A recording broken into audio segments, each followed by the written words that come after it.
DCM ನಡುವಿನ ಶೀತಲ ಸಮರ ಮತ್ತೆ ಮತ್ತೆ ಸ್ಫೋಟವಾಗ್ತಾನೇ ಇದೆ. ಸಾಧನಾ ಸಮಾವೇಶದ ಸ್ವಾಗತ ಭಾಷಣದಲ್ಲಿ ಸಿಎಂ ಸಿದ್ದರಾಮಯ್ಯ ಡಿಕೆಶಿ ಹೆಸರನ್ನ ಹೇಳದೇ ಇರೋ ವಿಚಾರ ಭಾರಿ ಚರ್ಚೆಗೀಡಾಗಿದೆ. ಈ ಮಧ್ಯೆ ಬಿಜೆಪಿಗೆ ಇದು ಅಸ್ತ್ರವಾಗಿದ್ರೆ ಸಿಎಂ ಡಿಸಿಎಂ ಮಾತ್ರ ಇದೆಲ್ಲ ಬಿಜೆಪಿ ಮನಸ್ಥಿತಿ ಅಂತ ತಿರುಗೇಟನ್ನು ಕೊಟ್ಟಿದ್ದಾರೆ.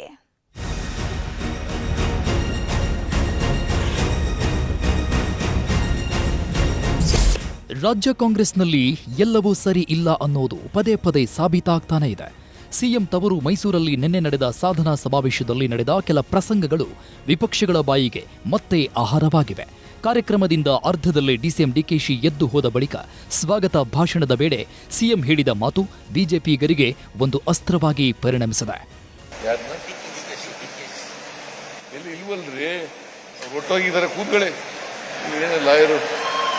ಡಿ.ಕೆ. ಶಿವಕುಮಾರ್ ಹೊರಟೋದ್ರು ಬೆಂಗಳೂರಿಗೆ. ಯಾವಾಗಲೂ ಇರೋರ ಹೆಸರು ಹೇಳಬೇಕು ಹೊರತು ಹೊರಟೋದವ್ರ ಹೆಸರು ಹೇಳಕ್ಕಾಗಲ್ಲ. ವೆಲ್ಕಮ್ ಮಾಡೋದು ಇರೋರಿಗೆ, ಇಲ್ಲಿ ಯಾರ್ಯಾರು ಇದ್ದಾರೆ ಅವ್ರಿಗೆ ಮಾತ್ರ ವೆಲ್ಕಮ್ ಮಾಡೋದು. ಮನೇಲಿ ಕೂತಿರೋರಿಗೆಲ್ಲ ವೆಲ್ಕಮ್ ಮಾಡಕ್ಕಾಗಲ್ಲ.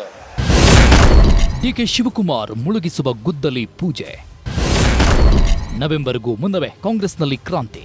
ಮನೇಲಿ ಕೂತಿರೋರಿಗೆಲ್ಲ ವೆಲ್ಕಮ್ ಮಾಡಕ್ಕಾಗಲ್ಲ.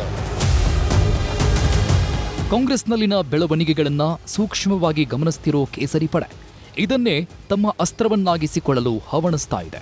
ಸಾಧನಾ ಸಮಾವೇಶದಲ್ಲಿ ಪರೋಕ್ಷವಾಗಿ ಡಿಸಿಎಂ ಡಿಕೆಶಿ ಅವರನ್ನೇ ಟಾರ್ಗೆಟ್ ಮಾಡಿ ಮಾತನಾಡಿದ್ದಾರೆ.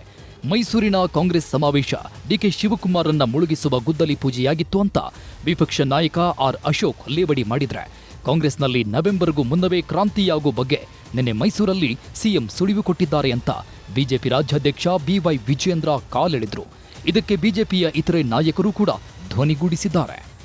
ಏನು ಸಮಾವೇಶ ನಡೀತು, ಅಲ್ಲಿ ಮನೇಲಿ ಕೂತಿರೋರಿಗೆಲ್ಲ ಅವರ ಹೆಸರುಗಳನ್ನು ನಾನು ಹೇಳಬೇಕಾ? ಅರ್ಧದಲ್ಲಿ ಬಿಟ್ಟೋಗಿದ್ದಾರೆ ಅನ್ನೋ ಅರ್ಥದಲ್ಲಿ ಅವರ ಹೆಸರನ್ನು ನಾನೇ ಕೇಳಬೇಕು ಅಂತೇಳಿ ಕಾಂಗ್ರೆಸ್ ಅಧ್ಯಕ್ಷರಿಗೆ ಅವಮಾನ ಮಾಡಿದ್ದಾರೆ.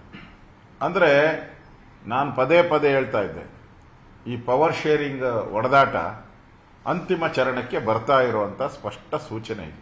ರಾಜ್ಯ ಸರ್ಕಾರದಲ್ಲಿ ನವೆಂಬರಲ್ಲಿ ಕ್ರಾಂತಿ ಆಗುತ್ತೋ ಅದಕ್ಕೂ ಮುಂಚಿತವಾಗಿ ಆಗುತ್ತೋ ನಿನ್ನೆ ಆಗಲಿ ಅದ್ರ ಬಗ್ಗೆ ಮೈಸೂರಿನಲ್ಲಿ ಸುಳಿವನ್ನ ಕೊಟ್ಟಿದ್ದಾರೆ ಸಿದ್ದರಾಮಯ್ಯನವರು, ಡಿ.ಕೆ. ಶಿವಕುಮಾರ್ ಅವರು.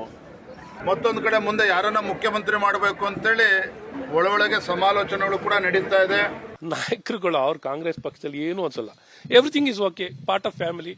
ಅವಮಾನ ಮಾಡ್ತೀರಾ, ತೆಗಳ್ತೀರಾ, ಏನ್ ಬೇಕಾದ್ರೆ ಮಾಡಿ, ತೊಂದರೆ ಇಲ್ಲ ಅಂತ. ಅದು ಜನಕ್ಕೆ ಅಸಹ್ಯ ಆಗ್ತಿದೆ.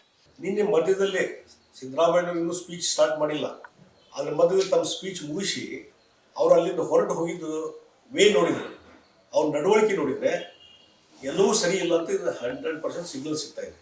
ಆ ಹಿನ್ನೆಲೆ ಇಟ್ಕೊಂಡು ಇನ್ ಫೈಟಿಂಗ್ ಸ್ಟಾರ್ಟ್ ಆಗಿದೆ. ಈಗ ಓಪನ್, ಈಗ ನಿನ್ನೆ ಮೈಸೂರಲ್ಲಿ ಓಪನ್ ಆಗಿದೆ ಅಷ್ಟೇ. ಶಿವಕುಮಾರ್ ಅವರು ಎದ್ದೋದ ಮೇಲೆ ಅವ್ರು ಎದಕ್ಕೋಸ್ಕರವಾಗಿ ಎದ್ದೋದ್ರು? ಇವತ್ತು ಡಿ.ಕೆ. ಶಿವಕುಮಾರ್ ಅವರಿಗೆ ನೀನು ಗೌರವ ಕೊಡಬೇಡ ಅಂದ್ರೆ ಉಪಮುಖ್ಯಮಂತ್ರಿಗಳನ್ನ ಸ್ಥಾನ ಮತ್ತು ಆ ಕುರ್ಚಿಗನಾಗ್ಲಿ ಗೌರವ ಕೊಡಬೇಕಾಯ್ತು, ನೀವು ಕೊಟ್ಟಿಲ್ಲ. ನಿನ್ನೆ ಇಬ್ಬರ ಮಧ್ಯೆ ಬಿಕ್ಕಟ್ಟು, ಇಂದು ಒಗ್ಗಟ್ಟು. ಸಾಧನಾ ಸಮಾವೇಶದ ಪ್ರಸಂಗದ ಬಗ್ಗೆ ಬಿಜೆಪಿ ನಾಯಕರು ಲೇವಡಿ ಮಾಡ್ತಿದ್ರೆ, ಇತ್ತ ಸಿಎಂ ಹಾಗೂ ಡಿಸಿಎಂ ಇವತ್ತು ಡ್ಯಾಮೇಜ್ ಕಂಟ್ರೋಲ್ಗೆ ಪ್ರಯತ್ನಿಸಿದ್ದಾರೆ. ಸಾಧನಾ ಸಮಾವೇಶದ ಕಾರ್ಯಕ್ರಮದಿಂದ ಅರ್ಧಕ್ಕೆ ಎದ್ದು ದೆಹಲಿಗೆ ತೆರಳಿದ್ದ ಡಿಸಿಎಂ ಹೋದಷ್ಟೇ ಬೇಗ ವಾಪಸ್ಸಾಗಿದ್ದಾರೆ. ಅಲ್ಲದೆ ಇಬ್ಬರು ಒಟ್ಟಾಗಿಯೇ ಎಚ್ಡಿ ಕೋಟೆಯ ಬೀಚನಹಳ್ಳಿಯಲ್ಲಿರುವ ಕಬಿನಿ ಜಲಾಶಯಕ್ಕೆ ಬಾಗಿನ ಅರ್ಪಿಸಿದ್ರು. ಈ ಮೂಲಕ ವಿಪಕ್ಷಗಳ ಮಾತಲ್ಲಿ ಸತ್ಯವಿಲ್ಲ ಅನ್ನೋ ಸಂದೇಶ ಕೊಡೋ ಪ್ರಯತ್ನ ಮಾಡಿದ್ರು.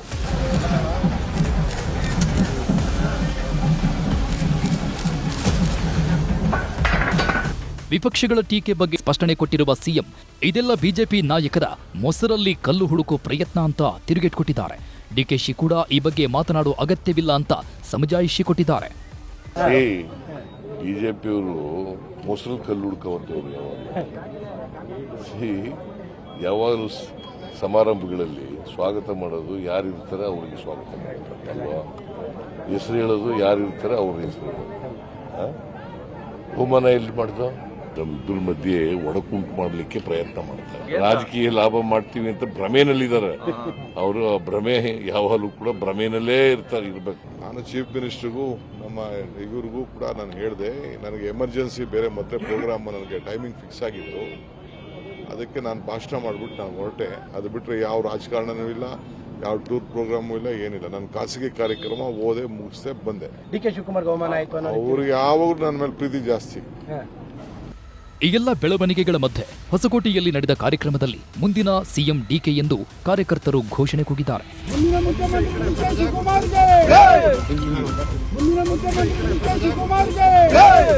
ಕುರ್ಚಿ ಕದನಕ್ಕೆ ಹೈಕಮಾಂಡ್ ಬ್ರೇಕ್ ಹಾಕಿದ್ರೂ ಸಿಎಂ ಹಾಗೂ ಡಿಸಿಎಂ ನಡುವಿನ ಶೀತಲ ಸಮರ ಆಗೊಮ್ಮೆ ಈಗೊಮ್ಮೆ ಬಹಿರಂಗವಾಗ್ತಾನೇ ಇದೆ. ಇದು ಮುಂದೆಯೂ ನಿಲ್ಲೋ ಯಾವುದೇ ಲಕ್ಷಣಗಳು ಗೋಚರಿಸುತ್ತಿಲ್ಲ. ಕಾರ್ತಿಕ್, ನ್ಯೂಸ್ 18 ಕನ್ನಡ, ಬೆಂಗಳೂರು.